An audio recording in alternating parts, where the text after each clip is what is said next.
Hello, everyone, and welcome back to your social media compass. My name is Jacqueline. I'm your host. Thank you so much for hanging out with me. So, today we're going to be talking all about how to keep your social media pages clutter-free. I find so many pages on social, both on purpose or by accident, that I feel, in my personal opinion, are just a little cluttered. And what do I mean by that? It means that the page doesn't really have a cohesive feel when you scroll through it.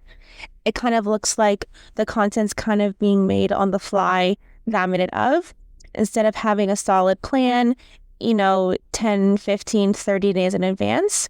So you could be positive that everything is, looking and appearing smooth and in a cohesive kind of format. Also, sometimes I'll notice that certain, photos or videos are awkwardly cut off, like they're not the right dimension. So if there is a text overlay in the photo on Instagram or something like that, half the text will be cut off or just kind of not in a very aligned format, if you will. This tip may seem super obvious, but you would be so pleasantly surprised how many times I have this conversation with clients and they say to themselves, wow, I never even thought of that.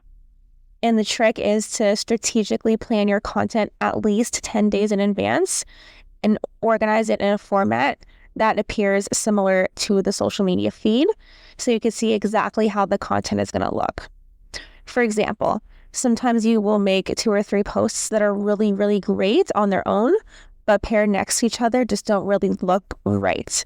Maybe the colors kind of clash or the format kind of clashes or something along those lines. But it's hard to sort of visualize unless you plan out the calendar in advance so you can see how others will see it on the feed, if you will. The solution is usually pretty easy. It usually just involves moving certain posts to different days, or even reformatting the graphic, or sometimes completely scratching it for a new idea. So the point of the story is planning your content in advance can save you a lot of time and energy.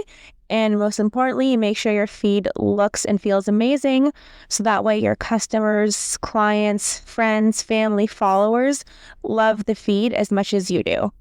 If you have any questions or comments or just want to say hi, don't be afraid to visit me at jacquelinebaker.com or follow me on social media.